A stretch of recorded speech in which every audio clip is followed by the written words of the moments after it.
respuestas instantáneas o respuestas racionales necesariamente, a veces son respuestas emocionales, ¿no? Como que está bien que me sienta insegura, sola, confundida, etcétera, etcétera. Todo eso también lo encontramos en las obras literarias, ¿no? Entonces, yo en lo particular no he estado leyendo nada nada que ver con las plagas ni las enfermedades. Creo que justamente quiero moverme en otra dirección, pero quizás un poquito más tarde en el programa, Juan y yo les podemos contar un poco de la experiencia que tuvimos en el semestre de leer a la señora Dalloway, ¿no? Mrs. Dalloway, esa gran novela de Virginia Woolf que sin querer nos trajo nos tocó muy de cerca, ¿no? La cuestión de la influenza del 1918. Y bueno, si quieren, quiero escuchar a los demás, pero bueno, podemos volver a ese tema. Ya, sí, bueno, todos queremos correr de leer lo mismo, aunque yo lo he tenido medio inevitable, ya lo iremos viendo más adelante. Pero bueno, Aura, que aquí me queda directito también, cuéntanos, Aura Jasso. Pues muchas gracias. Y igual creo que justo con lo que está diciendo Margo, de que no, es de evitar esos textos sobre pandemias y así, en este caso creo que de las cosas que nos deja la literatura, en algunos casos es que siempre o sea, se resuelven las cosas, ¿no? Eso es lo que yo he encontrado últimamente en estos días pensándolo, que al final sabemos que hay finales trágicos, siempre los hay, pero muy al final de cuentas también podemos encontrar que todo se resuelve. Y yo sé que es algo que en teoría todos tenemos muy en el fondo, pero leerlo y verlo con otros personajes y con otro tipo de historias te deja otra sensación de que va a salir tarde que temprano, no sé cómo, pero va a salir, ¿no? Y además también esa compañía que menciona de estar con otros personajes y las comunidades que se crean, ¿no? O sea, en redes sociales ahorita es muy fácil de que si acabas de leer tal libro, encuentras compañía de otras personas que lo leyeron y que igualmente te dan su punto de vista. Entonces, también te brindan mucha compañía en todo esto. En cualquier momento siempre son una gran compañía. Pues un poco lo que decíamos con esta cuestión de la comunidad, pero me encanta ver esta parte de las redes sociales, ¿no? La comunidad que se va formando alrededor de. Gracias, Aura. Jesús Daniel González Marín, que está también acompañándonos por acá. Pues muchas gracias, Vero. Sí, es siempre un placer estar en Concepto Radial y estar con colegas míos y con estudiantes. Y a propósito de tu pregunta, yo justamente hace unos días pensaba qué nos va a dejar la epidemia, qué nos va a dejar en el sentido de qué preguntas nos va a legar la literatura, la ciencia, el arte en general, porque creo, al menos para mí, lo más importante sería esas grandes interrogantes que uno puede encontrar en una novela, por ejemplo, como Muerte en Venecia de Thomas Mann, o La montaña mágica, que es una novela justamente sobre la enfermedad, o El amor en los tiempos del cólera de García Márquez, y yo creo que esta es una de las grandes cualidades de la literatura, que antes que certezas nos proporcionan preguntas acerca de quiénes somos, cómo nos relacionamos con los demás, cómo pensarnos a nosotros mismos. Y por supuesto, las preguntas que se hace el arte no son las mismas que se hace la ciencia, pero ese gran caudal de interrogantes o de dudas, de investigaciones, a mí es lo que más me inquieta en este momento. Creo que no estamos en posibilidad aún de saberlo, pero la calamidad produce preguntas que se transforman en libros, que se transforman en pinturas, que se transforman en investigaciones en el campo de la medicina o de la biología. Y que, bueno, ¿cuándo ocurrirá eso? No lo sé, pero lo que va a producir en términos estéticos y científicos esta epidemia es algo que me inquieta mucho, porque pues, podemos hablar de lo que produjo en otras circunstancias. Sí, gracias, Jesús Daniel González Marín. Osmar Sánchez, ¿cómo estás, Osmar? Hola. Bueno, en fin, Gracias también por esta iniciativa, te lo he dicho varias veces. Gracias también por la invitación. Un gusto, en fin. A Marco no la vi hace mucho tiempo, por ejemplo. A Daniel, mucho menos de lo que desearía. Y, en fin, estoy conociendo... Bueno, Elisa, hacía mucho no la veía. Y estoy conociendo a Juan, estoy conociendo a Aura. Y bueno, ahí está el buen Armando, iniciativa de ti, Vero. ¿Sabes que me sorprendió que Daniel mencionara La montaña mágica? Porque es una novela en la que yo hacía mucho tiempo no pensaba, pero me di cuenta que su lectura me caló muchísimo, justamente por desarrollarse su historia, su argumento, en un sanatorio para tuberculosos, en los Alpes suizos. Y particularmente, en fin, podría recordar muchos pasajes de la novela, porque después de tu invitación y ahora esta mención de Daniel me la han hecho recordar mucho, pero particularmente algo que me queda de esa novela es la idea, no sé qué diga Juan a esto lo dice un consejero áulico, uno de los médicos que dirige ese sanatorio. Dice uno de esos consejeros áulicos que los seres humanos estamos enfermos, todos, que es asunto de descubrirlo. Y bueno, desde Hans Castor, el protagonista de la novela, va a ese sanatorio como visitante de un primo y termina ingresado. Va por unas semanas a compartir con un primo que estaba diagnosticado con tuberculosis y él mismo termina allí residiendo durante casi 7 años. O sea, él también le descubre, en fin, uno de los médicos dice esa frase. Yo la leí muy joven todavía, esa novela, pero sinceramente esa frase me sacudió muchísimo. Pensar que todos estamos enfermos, que es cosa de descubrirlo, es cosa, en fin, cuestión de tiempo. Que después me recuerdo un poco ese inicio de un poema que le atribuyen a Borges,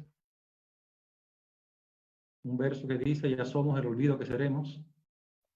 Y bueno, yo creo que el comenzar con estas citas, a mí por lo menos, me deja entrever que sí estoy muy sacudido por esta experiencia en medio de la cual estamos todos.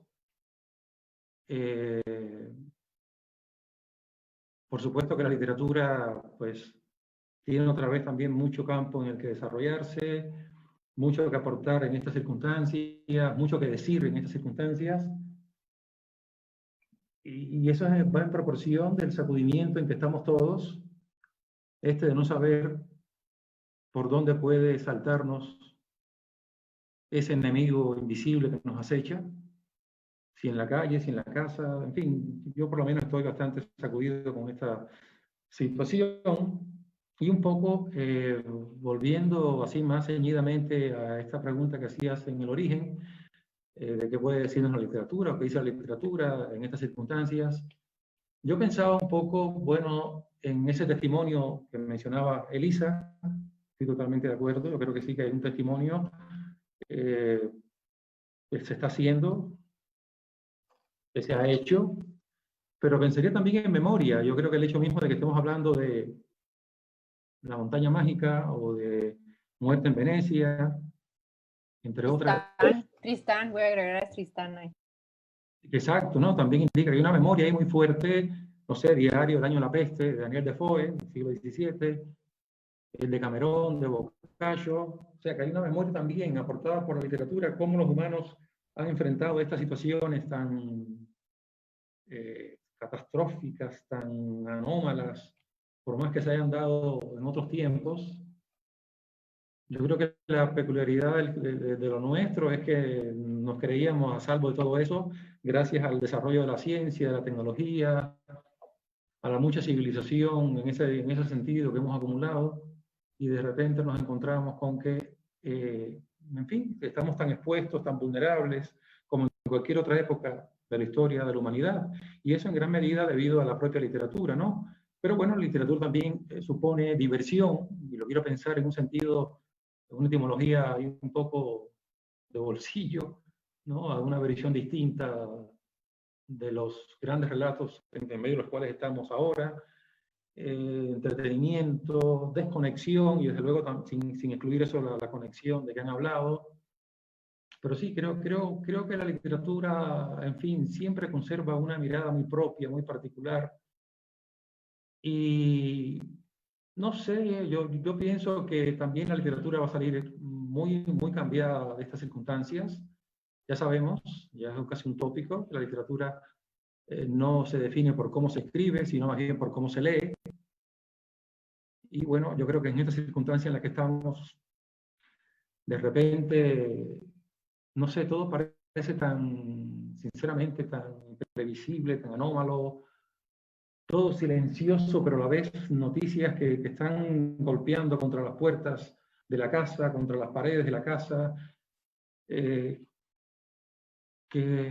en fin, yo diría que sí, que la literatura misma va a salir también transformada de todo esto.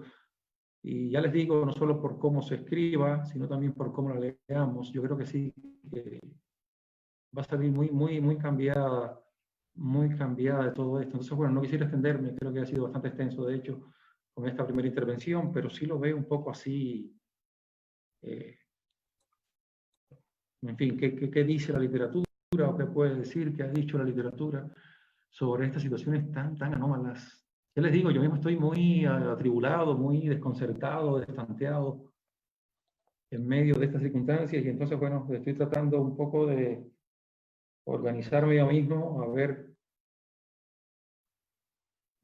qué podemos compartir de valioso, ¿no?, en esta conversación, que, insisto, yo creo que es muy pertinente. Y qué bueno, por cierto, que hayas invitado a estudiantes y a estudiantes de distintas formaciones, orientaciones profesionales. Me parece estupendo, además de que los colegas también lo son. Sí, pues le decía yo a Margo antes de que empezara el programa, que estaba muy contenta por recuperar estos espacios como solía haber, pues recordando un poco a Pate, a Eric Yáñez, ¿no?, a Lorena Salcedo, que teníamos algunos espacios entre estudiantes y alumnos, Pie de Página fue uno de ellos, y me hace muy feliz que podamos tener esta conversación de literatura, y después habrá otras en las que también educación, en las que también participan estudiantes, porque un poco la idea de la universidad y creo de la radio universitaria, pues es esa, ¿no? El diálogo. Y fíjate, Osmar, que esto que acabas de mencionar, justo quiero detenerme en la parte del enemigo, ¿no? En estos días leía yo la enfermedad y sus metáforas de Susan Sontag, pues que sí es como de cajón. Yo sí quise al principio del asunto meterme en esos problemas y me sacudió bastante. Y me sacudió un breve párrafo que quisiera leerles, que dice, más grosera es la bueno, habla, por cierto, Susan Sontag en este libro de la tuberculosis y del SIDA, ¿no?, en este tiempo en el que SIDA se convirtió, fue visto como una pandemia y fue terrible además, ¿no? La gente fue discriminada y sigue siendo por ignorancia, ¿no?, de muchas maneras. Pero bueno, más grosera, dice, es la metáfora que sobrevive aún en los cursos de sanidad pública, donde habitualmente se describe la enfermedad como una invasora de la sociedad, y a los esfuerzos por reducir la mortalidad de una determinada enfermedad se les denomina pelea, lucha, guerra. Las metáforas militares cobraron auge a principios del siglo XX durante las campañas educativas contra la sífilis, organizadas durante la Primera Guerra Mundial, y después de la guerra contra la tuberculosis. Bueno, aquí se oye que un ejemplo tomado de la campaña italiana, contra la tuberculosis de los años 20 es un póster titulado Guerra à les mosquées, Guerra de las moscas, que ilustra los efectos letales de las enfermedades transmitidas por las moscas, ¿no? Las moscas ahí aparecen como aviones enemigos que arrojan bombas mortíferas sobre la población. Cada bomba lleva un texto, una dice microbios, otra gérmenes de la tuberculosis, otra solamente malatia, enfermedad, y un esqueleto ataviado con capa y capucha negras cabalga pues en la primera bomba como pasajero piloto. En otro póster, con estas armas conquistaremos la tuberculosis. La figura de la mente aparece clavada contra la pared por espadas desenvainadas, cada una de las cuales lleva como inscripción alguna medida para combatir la tuberculosis. Es una espada, dice, en una dice limpieza, en fin, ¿no? Ahí va describiendo ella.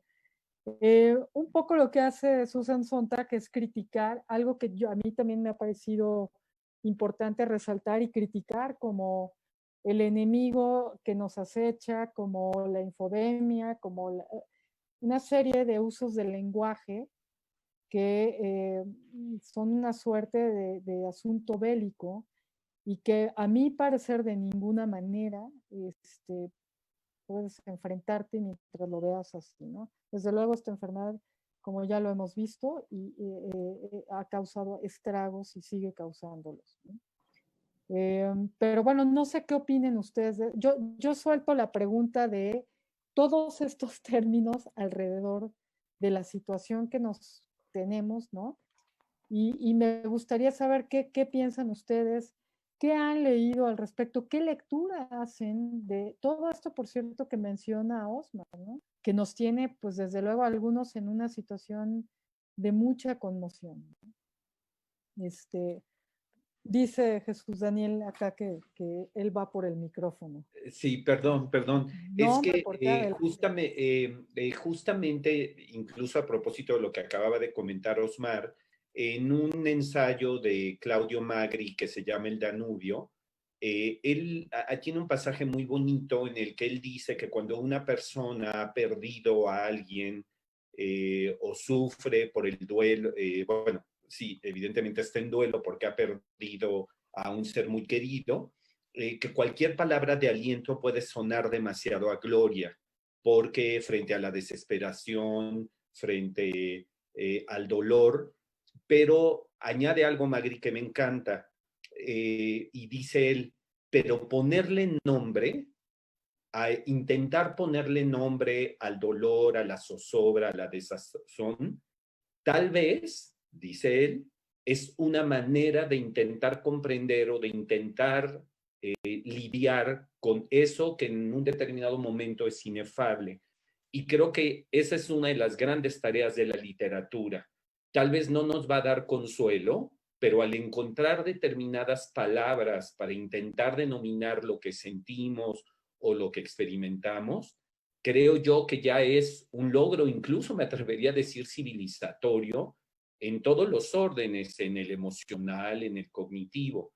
Y a propósito de esto que dices de Susan Sontag, pues en realidad yo diría que es muy antigua esta idea de luchar contra algo con metáforas que tienen que ver pues con la tecnología militar. Digo, en la Edad Media sería la espada flamígera de Dios y toda su corte, o aquí podríamos hablar de cañones o de otro tipo de instrumentos tecnológicos, pero yo terminaría con esto. Hay un libro que es una serie de conversaciones con un muy importante historiador de la Edad Media, con George Duby, que se llama Año 1000, Año 2000, la huella de nuestros miedos. Y entonces lo que hace George Duby es, con toda cautela, porque digamos se evita todo el tiempo un estilo taxativo, ensayar una serie de temores que él ha estudiado de los hombres y las mujeres durante la Edad Media, pensándolos en el momento que se publicó el libro, que fue un poco antes del año 2000. Y él decía, por supuesto que lo que es más interesante son las diferencias, no las similitudes, pero uno de los capítulos es el miedo a las epidemias.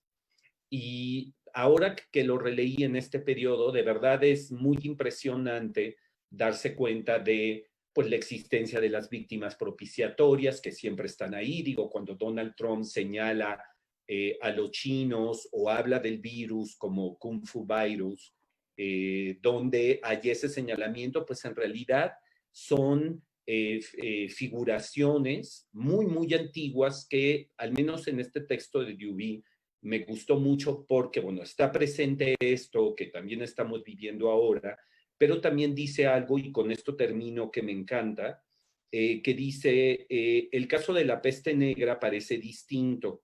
se adivina algún progreso en los conocimientos de la medicina, se manifiesta sobre todo un aumento de los deseos de ayudar a quienes sufren. Las gentes se ofrecen de buen grado para enterrar a los muertos y cuidar a los enfermos. Saben que arriesgan la vida, pero lo hacen. Se afirmaron los lazos solidarios ante la calamidad.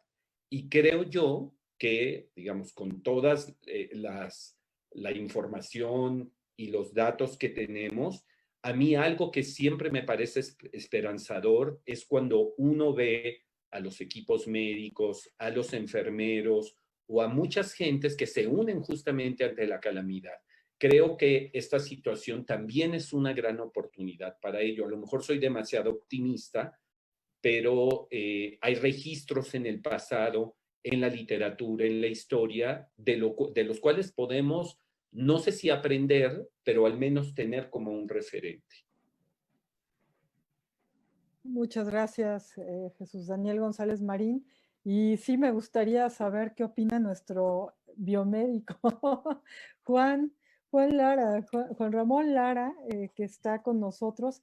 Nada más un momento, aprovecho para quienes nos escuchen en el streaming, para decirles que estamos también en Facebook Live, por si quieren preguntar algo ahí, opinar también, o decir, yo leí y pienso que también ahí estamos escuchándolos, leyéndolos.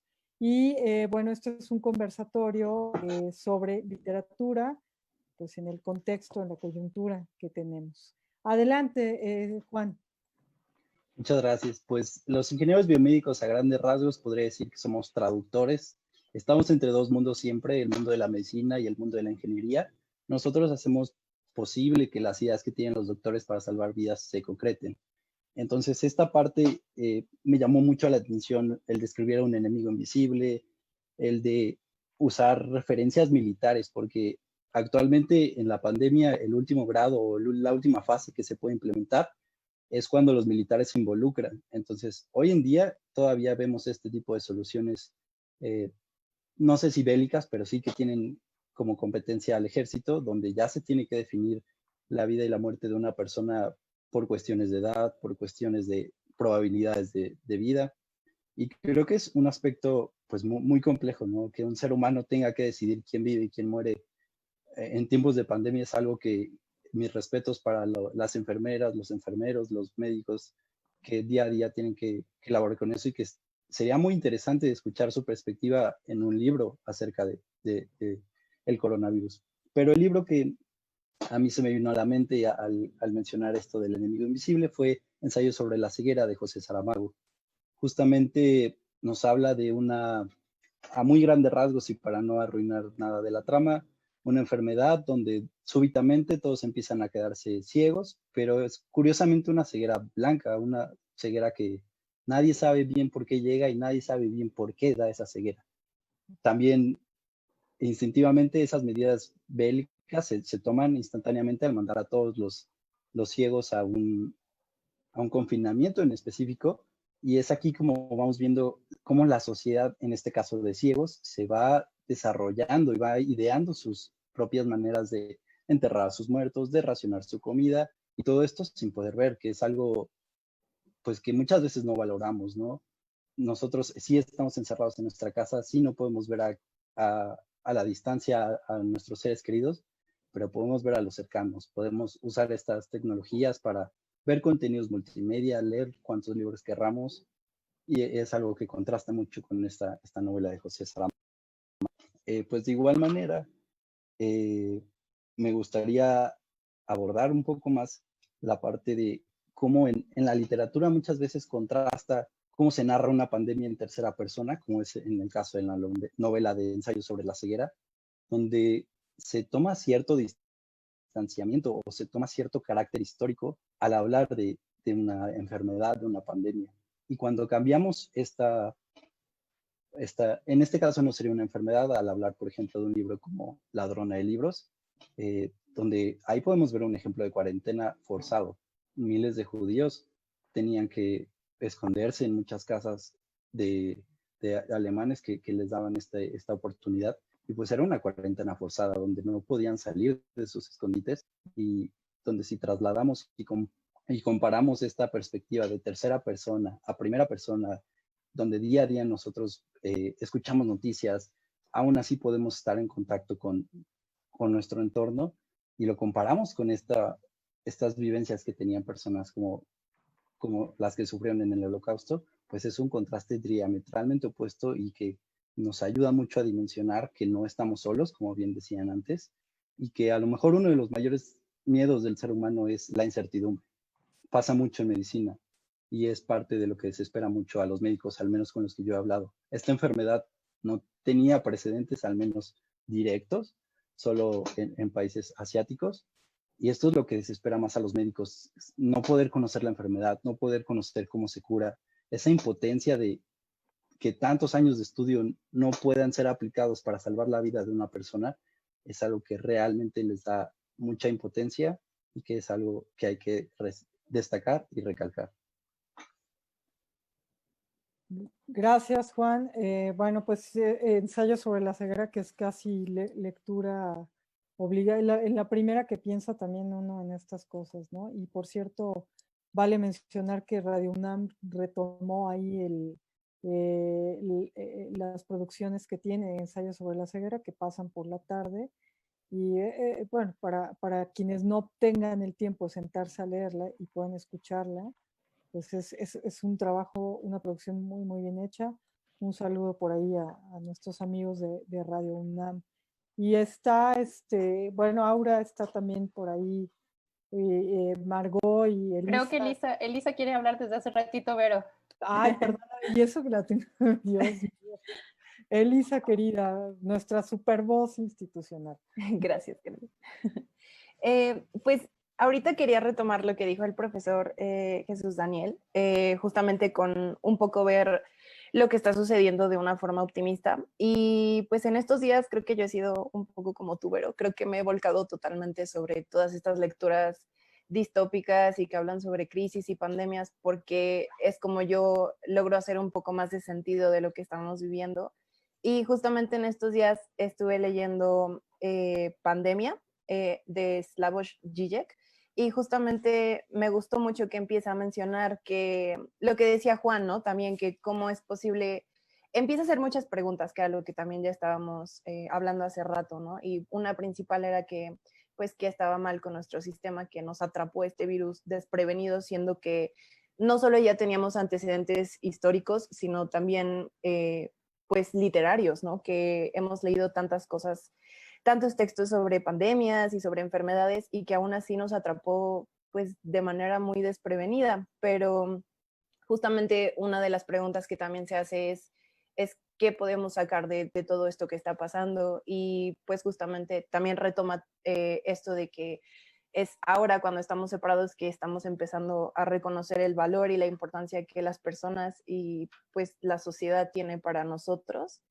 Y pues justamente me gustó mucho también que, bueno, menciona como a diferentes autores, y también menciona al filósofo coreano, me parece, a Byung-Chul Han, y que dice que también algo que nos está pasando en este momento es que nos estamos volviendo en una sociedad del cansancio, que creo que también eso me pasó mucho por la mente cuando entramos a la cuarentena, que yo quería hacer un montón de cosas porque sentía que no estaba siendo lo suficientemente productiva y que pues no merecía tener como algo de descanso, siendo que podía aprovechar mi tiempo en otras cosas.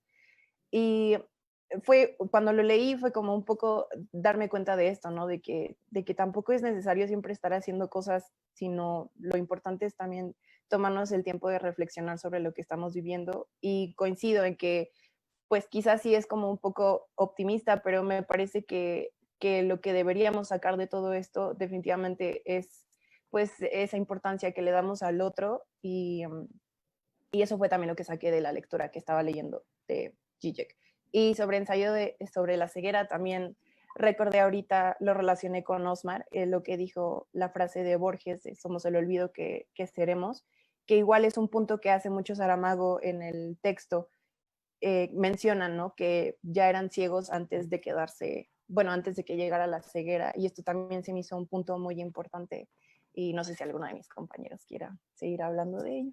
Sí, pues la crítica de Saramago es mordaz. Oye, trajiste un libro tremendo, porque lo sacó, ojo, Jirek sacó ese libro en la segunda semana del confinamiento, ha sido criticado por eso, y luego salió una cosa que no sé si conozcan, que se llama Sopa de Wuhan, que también ha sido criticado porque le aporta, bueno, ya tendremos ojalá tiempo de hablar de eso, pero quiero darle la palabra ahora. Pero sí trajiste un libro ahí, legible, que es apostar por el comunismo, ¿no? Nuevamente. Pero bueno. Aura, querida. Gracias. Siguiendo con lo de ensayo sobre la ceguera, desde que lo mencionó el maestro Daniel, bueno, no mencionó específicamente ese título, pero mencionó lo de la solidaridad, se me vino inmediatamente a la mente porque o sea, en ese libro tenemos la perspectiva de que, o sea, la gente se vuelve el enemigo, más allá de sobre si te puedes quedar ciego o no, se vuelve una pelea, igual, sin querer dar mucho spoiler, como dijo Juan, pero entre la gente que estaba ahí mismo encerrada, de que cómo se van a racionar la comida, el espacio, se vuelve una batalla entre ellos, ¿no? Y a mí me parece ahorita muy interesante que tenemos dos caras de una moneda. O sea, de un lado pues, vemos a muchísima gente igual solidaria, los médicos, gente que está haciendo colectas de alimentos, gente que está haciendo donaciones para fundaciones de actores, de arte, de muchísimas cosas. Vemos ese lado tan solidario y tan humano que pues muchas veces también hemos visto desde antes, pero también hemos podido ver este lado tan brutal y tan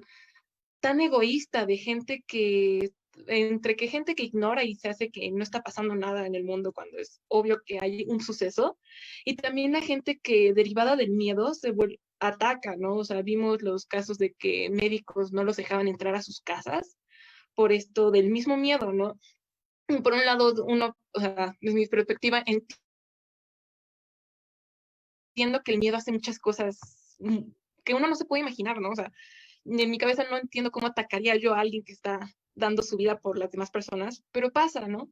Y en este mismo libro lo podemos ver como, o sea, si bien aquí ellos no hay alguien que esté como del lado solidario, más que entre los grupos que se van armando entre ellos. De hecho, el grupo como que vamos centrados de que se siguen acompañando todo el tiempo, incluso después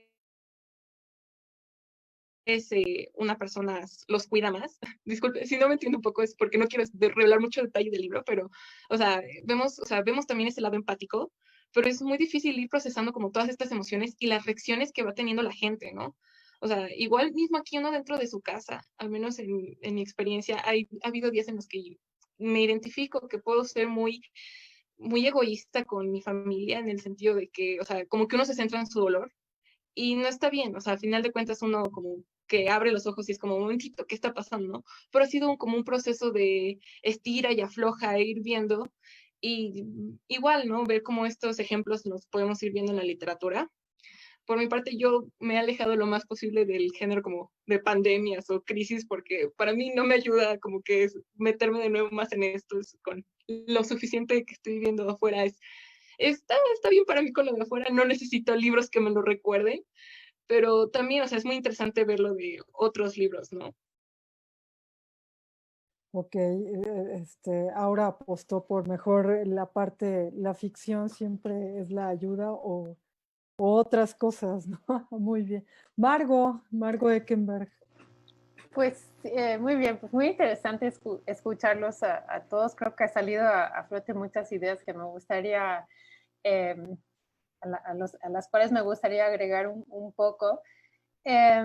Pensé mucho en, bueno, un dato curioso cuando me entrevisté en el tecnológico hace 1000 años. La clase modelo que di fue sobre ensayos sobre la ceguera de Saramago. Pero muy curioso porque nunca he enseñado el libro. Preparé esa clase y nunca he integrado la novela en un temario, en parte porque me abruma. O sea, es una novela tremenda, pero sí, me abruma. Pero bueno, quería retomar un poco la idea que lanzó hace Vero un momento del lenguaje bélico, Y en general, la ausencia del lenguaje que tenemos, si lo pensamos, es realmente una especie de pobreza del lenguaje, ¿no? Creo que Daniel nos explicó muy bien, ¿no? Cómo este lenguaje bélico del enemigo, y Osmar nos recuerda, ¿no? El enemigo que llevamos adentro también muchas veces, pero estas metáforas y analogías son muy, muy antiguas, y hasta cierto punto un tanto pobres. Y estoy pensando aquí, estoy siguiendo las ideas de una de mis autoras predilectas, que saben que es Virginia Woolf, que tiene un ensayo interesantísimo que en inglés se llama On Being Ill. Parece que en español se traduce solo como sobre la enfermedad, nada más. Y habla justamente de esta pobreza del lenguaje que tenemos en la literatura concretamente para hablar de la enfermedad y de todos los síntomas que sentimos y de todos los diferentes tipos de enfermedades que padecemos los seres humanos. Y cuando comparamos, ¿no?, con el lenguaje del amor, de la muerte, de los celos, de las venganzas, ¿no?, en la literatura tenemos una amplitud tremenda, y sin embargo, a la hora de tener que enfrentarnos al cuerpo enfermo, la literatura no tiene muchas respuestas o parece quedarse corta. Eso argumenta Woolf en ese ensayo. Y me parece que todavía hay lecciones ahí para pensarnos, ¿no? Y para pensar en esta idea de cómo se va a transformar tanto la literatura como nosotros como lectores, ¿no? Cómo vamos ya hemos visto un sinfín de neologismos que surgen siempre cuando hay un evento tremendo como el que estamos viviendo, pero el lenguaje literario seguramente también cambiará, ¿no? Eso por un lado. Entonces me pareció que ese lenguaje también bélico nace o surge del miedo y de la desconfianza, ¿no? Que es algo que a mí me preocupa terriblemente, ¿no? Por supuesto que me preocupa encontrar, ¿no?, una solución, una vacuna a esta enfermedad, pero me parece que cuando no es COV-2 SARS, ¿no?, guión, va a ser otro, o sea, vienen más, ¿no? Lo que hemos hecho, ¿no?, al planeta, pues estamos pagando esas consecuencias, y vendrán más enfermedades. Entonces tendremos que pensar también cómo reinventarnos en ese sentido. Y creo que pensándolo así, me llama la atención también de que tenemos como estas dos posiciones muy, muy claras, ¿no? Leer La plaga de Camus, el juicio de Kafka, o sea, meternos, ¿no?, de lleno en Edgar Allan Poe, y por otro lado, ¿no?, un poco huir en otras direcciones. Y para evadir la pandemia, la literatura nos ofrece esa infinitud de posibilidades. Y otra cosa que quería, en la cual estaba pensando, y si me permiten hacer un mini anuncio, también porque esta idea de socializar lo leído, ¿no? Lo dijo ahora hace un momento, esta idea de que buscar en redes sociales quienes hayan leído una novela o un poema que nos guste, que tengamos muy fresco. También estamos viendo como la iniciativa de Radio UNAM de leer, ¿no?, libros, y surgió una iniciativa también en el TEC de leer el Decamerón, y en voz alta, y justamente está en Spotify, si les interesa, se llama Leamos Juntos el Decamerón. Y el Decamerón, por si no conocen el texto y no tienen por qué conocerlo, pero es del siglo XIV y toma lugar justamente de Boccaccio, ¿no?, el gran italiano, y toma lugar justo afuera de Florencia en el siglo XIV, durante una plaga bubónica que ha llegado y que se ha recluido un grupo de, si no me equivoco, de 7 personas que justamente se pasan el tiempo contando historias, y no cuentan historias sobre las plagas y las pandemias, sino los engaños, las envidias, el amor, el honor. Y bueno, nos dimos a la tarea un grupo de profesores, y ahora me parece que se ha abierto a otros círculos de lectores, de leer los cuentos que juntos, ¿no?, forman el Decamerón, y ya hay 3 jornadas completas en Spotify, y pronto las 10 completas estarán. Entonces también me llama la atención, ¿no?, esta idea de recuperar textos que aparentemente no tenían por qué ser leídos, o que uno pensaría no tendrían un público salvo por una circunstancia como esta, pero bueno, vamos viendo, ¿no? De cierto modo, que podemos mantener vivos estos textos cuando les damos un significado diferente o cuando de repente tienen significado para nuestro mundo, ¿no? Y eso es algo que me parece muy sugestivo, que importante pensarlo, ¿no? De que las mejores obras son aquellas justo que pueden ir adaptándose o transformándose, ¿no? Para un público actual, ¿no? Un lector en el siglo XXI, de repente, ¿no? Piensa, bueno, Decameron, ¿y eso qué tiene que ver conmigo? Pero en efecto, ¿no? Ahí empezamos a ver estos vasos comunicantes.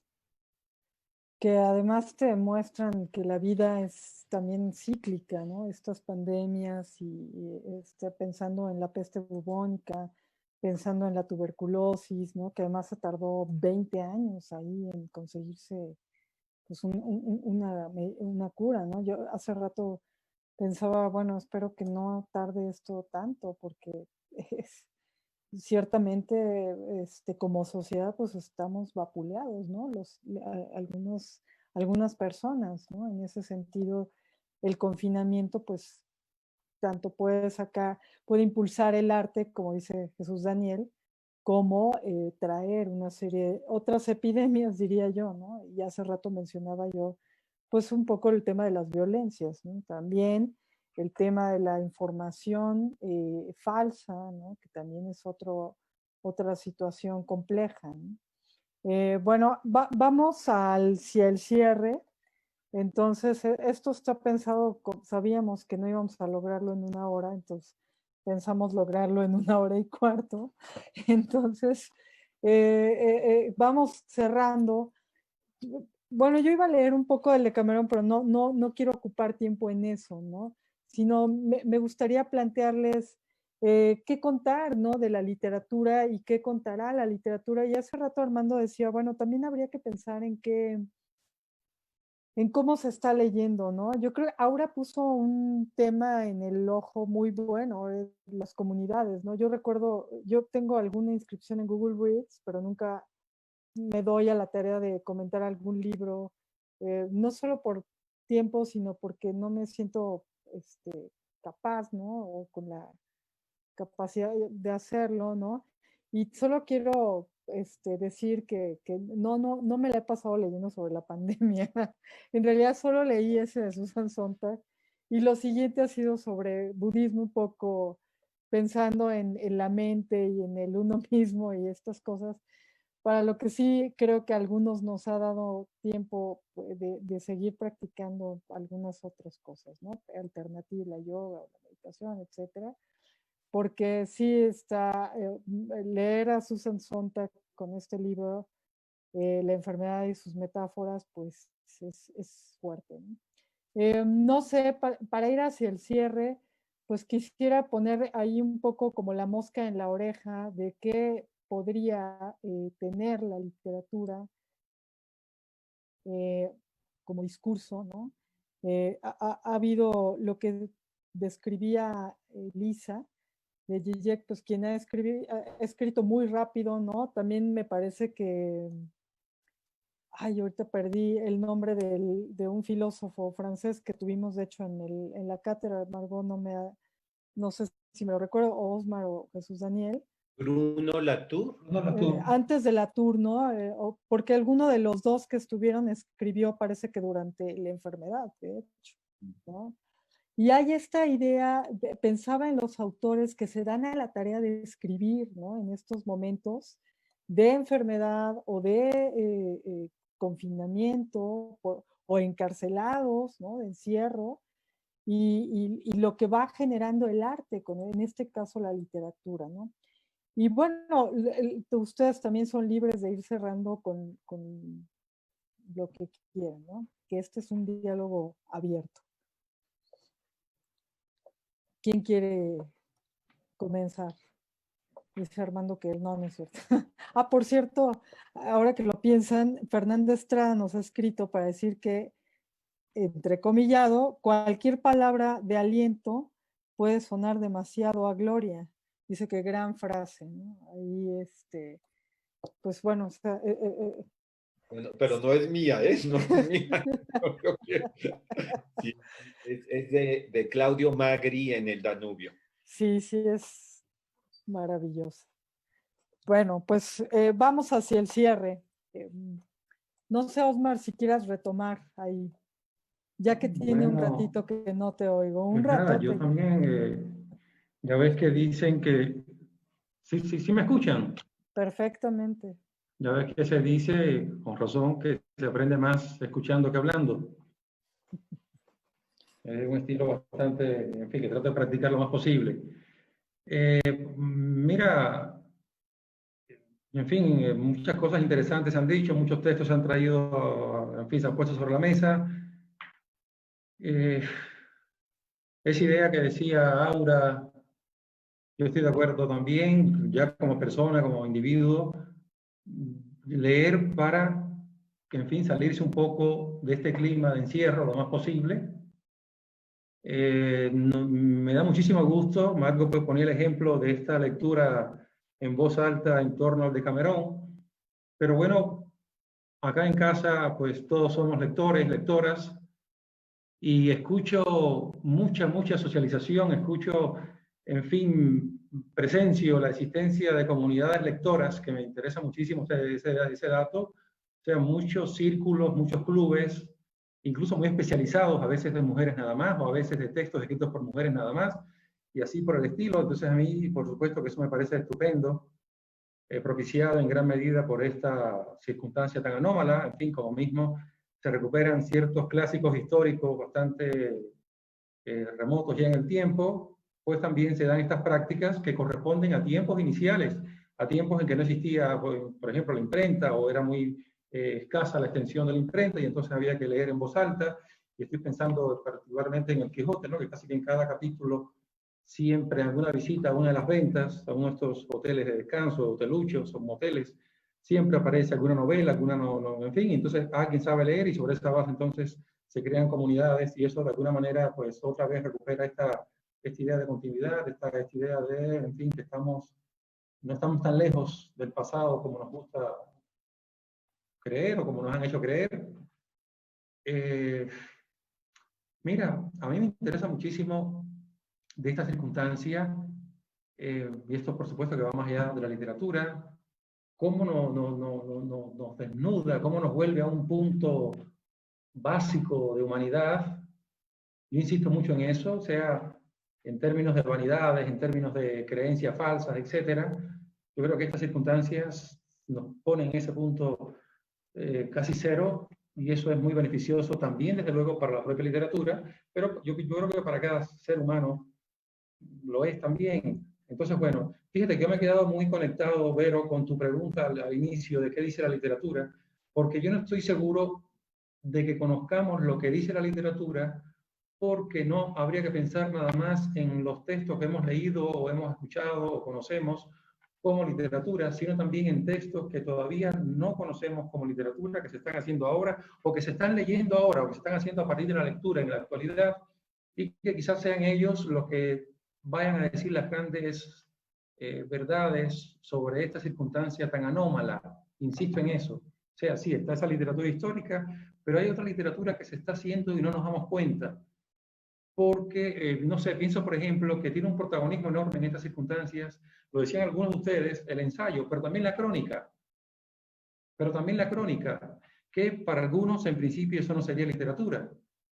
Pero también estoy pensando en toda esta conciencia ética que también la noto bastante activa, bastante sacada a flor, en fin, de nuestras conversaciones. Y sobre esa base también pienso en cómo en otras épocas se ha terminado cuestionando la literatura justamente por no haber sido capaz de dar cuenta de ciertas circunstancias que requerían de determinados testimonios, determinada memoria, y sin embargo, en fin, la literatura no ha estado a la altura de, por lo menos la literatura contemporánea. Entonces, bueno, yo estoy un poco, como ves, en esa línea de tu pregunta inicial, no me he salido de ella. Me interesó mucho lo de las metáforas militares, todos estos comentarios que se han hecho. Los que me conocen, los que me han escuchado, saben que soy bastante atento, bastante, en fin, interesado en ese punto. Pero sinceramente esta pregunta tuya inicial, en fin, da para mucho más, no quiero ocupar más tiempo, pero sí me ha dejado pensando mucho, porque creo que se está haciendo una literatura que todavía quizás no seamos capaces de reconocer como tal, pero que quizás sea la que diga las grandes verdades sobre estas circunstancias. Y ya como lector, yo por lo menos estoy en la línea de Aura, de leer lo que más me ayude a desconectar, a desentenderme porque sí siento mucha presión, opresión, cuando salgo incluso a la calle, en fin, lo percibo.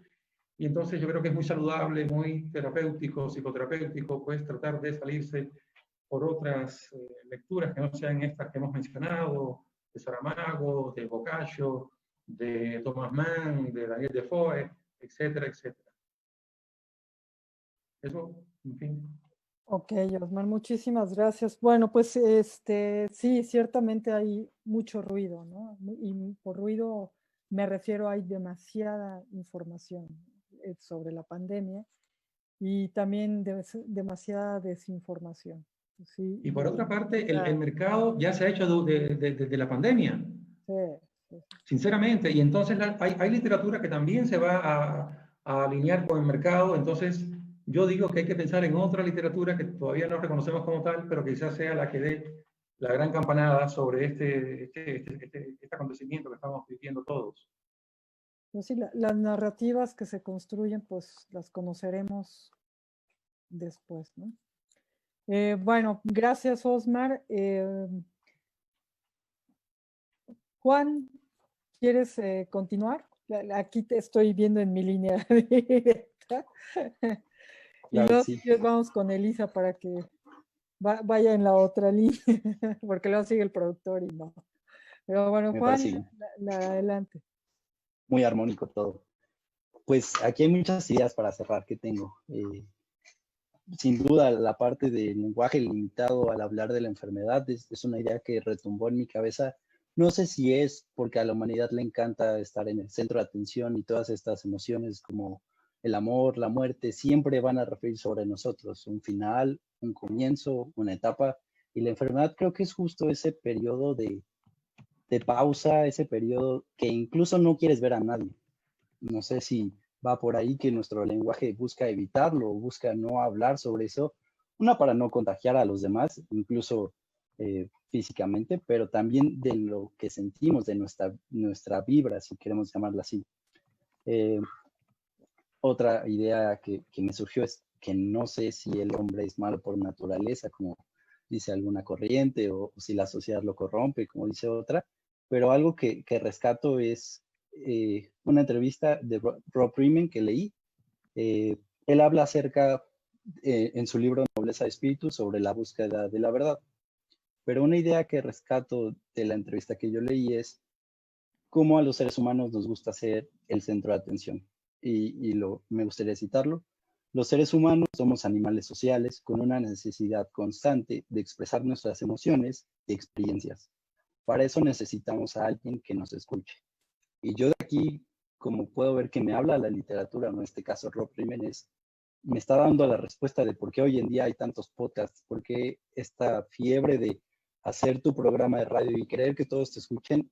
Hoy en día se abren miles de podcasts día con día, y es por eso, porque responde a una necesidad de ser escuchados. A todos nos gusta estar en la radio, como por ejemplo ahora en Concepto Radial, pero responde a eso, a una necesidad de escuchar, de ser escuchados y de hablar. En ese sentido, para ir cerrando mi comentario, pues me gustaría invitar a la audiencia a abrazar ese sentimiento, a entender que no todos los días van a ser felices. Como bien lo comentan, la información está a la orden del día. Afortunado o desafortunadamente, somos la generación que más acceso tiene a la información, pero también de las que peor manejo ha sabido hacer con ella. Entonces, la invitación es a tratar de racionar esa información, revisar mucho las fuentes en cuanto a lo que se difunde de la pandemia, pero también a vivir otros aspectos de la pandemia. Muy respetable si alguien quiere alejarse, como los demás lo comentan. En mi caso, a lo mejor al no estar tan tan consciente de todo lo que implica esta pandemia. Yo sí me he adentrado un poco más en la pandemia. Leí un poco acerca de un libro que se llama Carpe Diem, de Samuel Ponce de León, para la audiencia que le guste o que quiera adentrarse un poco más en este tipo de situaciones de pandemia. Este es un poco más acerca de terrorismo biológico, pero sucede en México. Entonces es algo muy interesante. Carpe Diem, Samuel Ponce de León, para aquellos que quieran leerlo, es un ejercicio interesante. Y siempre tomar eso en cuenta, que estamos hablando de literatura. No precisamente va a decir cómo termina la historia, eso lo vamos a decidir nosotros. Y cierro con una frase de José Saramago en Ensayo sobre la ceguera. La alegría y la tristeza pueden andar unidos, no son como el agua y el aceite. Va a haber días en que queramos leer un buen libro el resto de la tarde y no hacer nada. Va a haber días donde no queramos salir de nuestra cama, pero todos esos días son importantes y lo que vivimos día con día es histórico. Algún día veremos atrás y le contaremos a nuestros amigos, a nuestros hijos, a nuestros nietos el día que enfrentamos al coronavirus, y espero que podamos decir que le ganamos. Pues Juana, has puesto en una aportación importantísima, y sobre todo en el inicio de tu comentario, esta parte del centro, el ser humano al centro, la muerte, ¿no?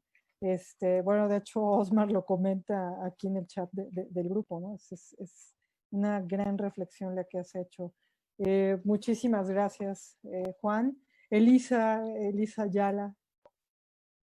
Sí, pues para cerrar yo quería retomar un poco lo que ya han comentado ahora, sobre todo de hacer comunidad y pues cómo van a cambiar la manera, no solo en que se escribe, sino también en que se lee. Y retomando también esto que dijo Osmar, me parece muy interesante que yo he estado descubriendo últimamente otros tipos de literatura, como la e-literatura o literatura aumentada, y pues justo hace poco la Casa del Lago hizo un evento en el que invitó a dos escritoras, Mariana Teixido y Daniela Tarazona, a escribir en vivo. Y fue un ejercicio muy, muy interesante porque se dio juntando la literatura con otros lenguajes, como lo digital, imágenes, incluso la escritura de códigos. Entonces, me gustó mucho cómo se han juntado todas estas diferentes disciplinas para escribir y para procesar todo lo que estamos viviendo. Utilizaron símbolos como la araña y los hilos que nos van uniendo como personas, pero que también, sobre todo, no solo en la pandemia, sino también en general ya en estos tiempos en los que también estamos unidos por la tecnología y por las redes sociales. Y pues me interesa mucho ver hacia dónde va a ir entonces la literatura juntando todos estos aspectos. Y sobre todo, creo que también pues lo que me gustaría mucho ver y leer más adelante es justo esas preguntas de qué va a cambiar, si realmente va a cambiar algo, porque creo que es necesario no dejar de cuestionarnos y reflexionar sobre nuestro lugar como personas y como sociedad. Muy bien, gracias Elisa. Bueno, pues esta es otra cuestión que habría que comentar. Es que hay que hacer varios conversatorios de estos, porque la otra cosa de la hipertextualidad, ¿no? Y la cuestión de y luego ir a los códigos y luego esto que hace pues la gente, ¿no? En leer y en interpretar al mismo tiempo su percepción en imágenes o en otro, ¿no? Muchísimas gracias, Lisa. Y bueno, en mi línea sigue Margot, y luego voy con Aura y cierro con Jesús Daniel, si les parece correcto. Muy bien, muchas gracias, pero pues no tengo, creo que no puedo cerrar de forma tan elegante como mis compañeros todos. Primero quería decir que cuánto me alegraba el hecho de que el primero de esta serie sea COVID y literatura. O sea, no es, digamos, la reacción y la inicial esperada, digamos. O sea, yo creo que celebro, ¿no? la iniciativa de que hay diferentes formas, ¿no? De entendernos y entender lo que estamos viviendo, e inclusive tratar de entender o hacer sentido un tanto, o quizás no hacer sentido sino vivir y experimentar la pandemia y ver de qué modo la literatura está está ahí y, digamos, siempre presente, ¿no? Palpable, como bien han dicho, ¿no? Nuevas formas de literatura que surgen, recuperar textos que tienen siglos y siglos, o otros clásicos como los de Thomas Mann, que de cierto modo pues realmente no se lee de forma muy regular ya. Yo quería también simplemente también hacer una pequeña, supongo que llamada a la justicia social, que siempre hago, que también reconocer, ¿no?, el gran privilegio que tenemos al acceso, el acceso, ¿no? O sea, nosotros que estamos conectados, que tenemos acceso a libros electrónicos, a un acervo digital, pero la verdad es que la pandemia también cada vez nos divide más, ¿no? Y hay quienes están luchando para sí, la supervivencia absoluta, ¿no? Y no me refiero únicamente a los enfermos, sino los que han perdido sus empleos, están en situaciones realmente muy críticas, ¿no? Yo creo que es parte de lo que vivimos, ¿no? Y quizás puede parecer un tanto elitista o de privilegio hablar de literatura, y sin embargo lo que yo animo a pensar, los animo a pensar junto conmigo es justamente cómo pensar también el acceso, ¿no? Cómo si nuestro mundo está cambiando tanto a lo digital, pues la cuestión de la brecha digital es algo que tenemos que tener, ¿no?, muy presente, justamente para que haya acceso a la literatura, y justamente como sugiere Elisa, ¿no? No necesariamente porque tenemos acceso vamos a leer novelas, no sé si conocen La Montaña Mágica, pero estamos hablando de unas 800 páginas con bajita a la mano, ¿no? Bajito a la mano. Entonces, podemos pensar también en poemas, ¿no? Yo he estado leyendo mucha poesía, en parte porque pues el día parece tener 14 horas y no 24 desde que estamos ¿no?, encerrados por muchísimas razones, el aumento de trabajo, tanto trabajo doméstico como trabajo laboral. Pero bueno, justo quería ¿no?, traer a colación la importancia, ¿no?, de que haya acceso, ¿no?, a textos literarios, y que fuéramos pensando en cómo hacer esto más plural, cada vez más plural, ¿no? Porque creo que es necesario, ¿no? Y bueno, mi última recomendación literaria, como saben, siempre abogo por las mujeres escritoras, y bueno, quería recomendarles Last Man de Mary Shelley. Es una novela apocalíptica, es la segunda que escribe después de Frankenstein. Entonces, no es exactamente sobre pandemias, pero sí es una súper novela interesantísima, y bueno, los animo a explorarla. Un gusto y muchas gracias por la invitación. Muchas gracias, Margot. Muchas gracias. Aura, voy corriendo contigo.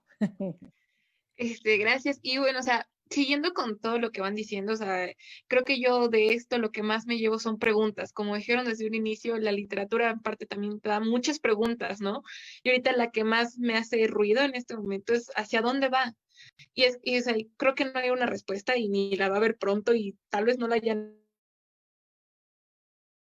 nunca, pero es muy interesante ver cómo desde antes ya veíamos, como mencioné, las comunidades en línea, que vamos a audiolibros, que vamos los clubes de lectura, en redes sociales a mí me ha tocado, bueno, de todo lo que yo sigo me ha tocado ver que han vuelto a hacer clubes de lectura, que van dándole muchos giros muy interesantes, ¿no? También los microcuentos, los cuentuitos, no sé si también los han escuchado, o sea, es ir viendo cómo va creciendo y cómo va evolucionando.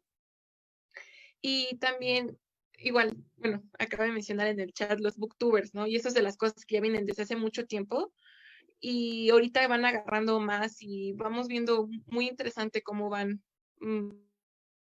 metiendo más libros, entrando nuevas voces. Y como también dicen, o sea, vamos a ver en una perspectiva del futuro cómo lo que se está escribiendo ahorita, ¿no?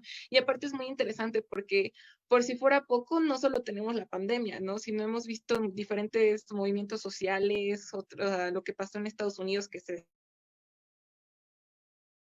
desató por todos lados y algo que ya llevaba bastante tiempo que sabíamos que estaba ahí, pero como que nadie lo tocaba y ahorita se movió y ahorita va de nuevo junto con la pandemia y todas estas cosas que han estado pasando, o sea, todo tan rápido y ahorita igual, o sea, creo que en muchos aspectos hemos visto cambios muy rápidos en la tecnología, en todos lados, entonces creo que va a ser muy interesante ver en qué va esta pregunta, ¿no? Porque no, pensándolo ahorita no creo que haya una respuesta clara, pero podemos intentar construir algo que va a estar muy interesante ver y de antemano igual muchísimas gracias por considerarme para este diálogo, estuvo muy interesante, gracias.